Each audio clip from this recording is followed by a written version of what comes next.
welcome back to A Vintage Vanity. So today we're going to talk about what haircut you need to get the perfect vintage style, no matter what type of hair you have. Now imagine this is your bubble. And I'm going to take my pen and I'm going to pop your bubble, because sadly there is no one single haircut that will allow you to do not only Marilyn Monroe's hair but also Bettie Page's.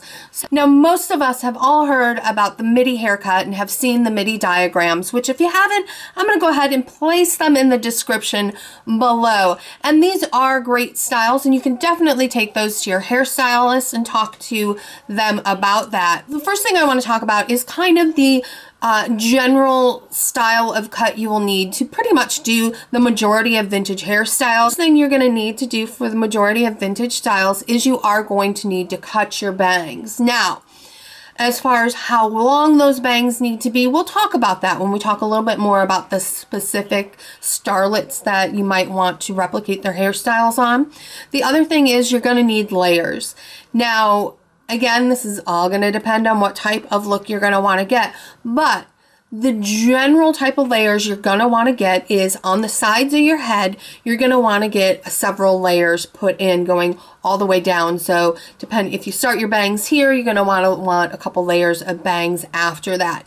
Now the key to tell your hairstylist is tell them, I put my hair in rollers on a daily basis and I want the curls to hold up in this area, and tell them, you know, I'm looking for a Marilyn Monroe, I'm looking for a Rita Hayworth, just to give them an idea of what type of curl you're talking about. Now, as for the back of your hair, you are going to want, again, layers, but these are going to be a little bit different, as you're going to want to start them at the base of your skull, because most vintage styles have a very smooth back and then have curls along the bottom. So those are the general characteristics that you are looking for a haircut. Now let's talk about specifics, and we'll start, of course, with everybody's favorite blonde bombshell, Ms. Marilyn Monroe. One thing with Marilyn that's very signature is that swoop that she has right in the front.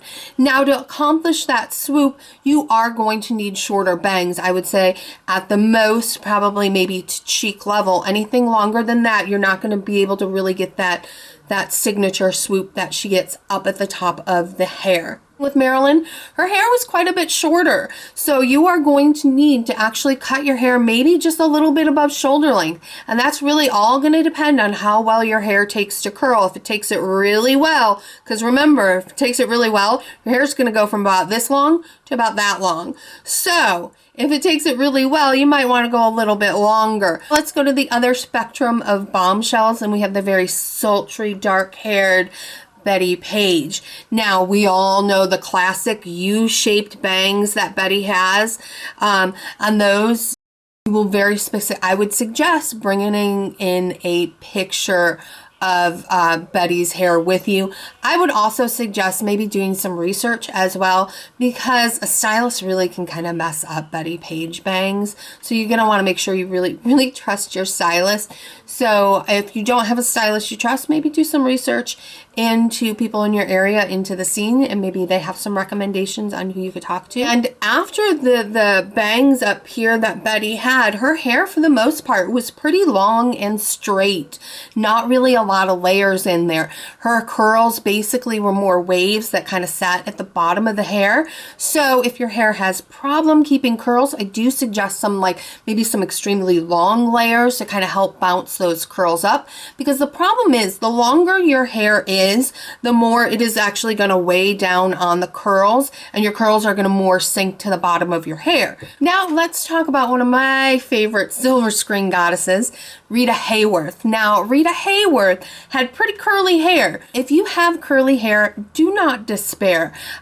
You can definitely do vintage styles, and I'm also going to place a link in the description to Super Kawaii Mama's recent video about curly hair in vintage style. She's got some really great tips there, molding the curls, because you guys with curly hair, you don't have to do all the work that we do to have to get the curl in our hair. It's already there.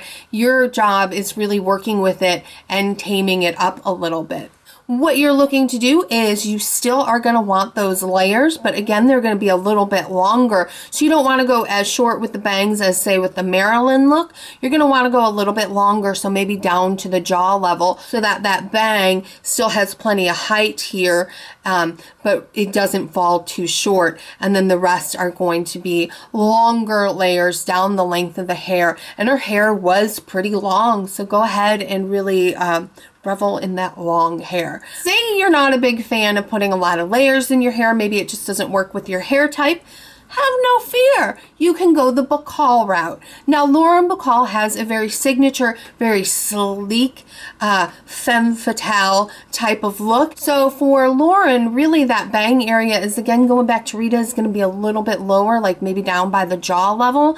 And then maybe just a little bit of layers just right below that. Just very, very slight layering into the hair, just so you get a little bit of bounce at the bottom. Now, if you have a really long hair and you don't really want to cut layers, your best bet is to lean a little bit more towards Veronica Lake. And you will have to do just a little bit of layering, but you can do it as extremely long layers. The first layer maybe starting right at about the shoulder, and just a few layers after that. You do frequently wear your hair in victory rolls. You are going to want the bang to be a little bit longer so that it will actually reach up into the victory roll. So I'm going to go ahead and I'm going to take my hair down and actually show you how my hair is cut right now. It is cut long enough to get into victory rolls, not quite long enough to do some of the bigger swoops in the front like I used to, but it is still short enough that I can get a lot more of that Marilyn bang feel as well. As you can see, my bangs are just about mid-ear. After my bangs, my first layer starts pretty much right after that, and as you can see here on the side, it continues to just layer down. The layers in the back of my hair start right at the base of my skull and go to the very end, and it is just slightly longer in the back as it's done more in a U shape. Do you guys forgive me for bursting your bubble earlier? Yeah? Thank you. I hope you guys found some great tips for vintage haircuts in this video. If you have any questions, leave them in the comment section below. I hope you guys have a great day, and I will see you soon. Bye.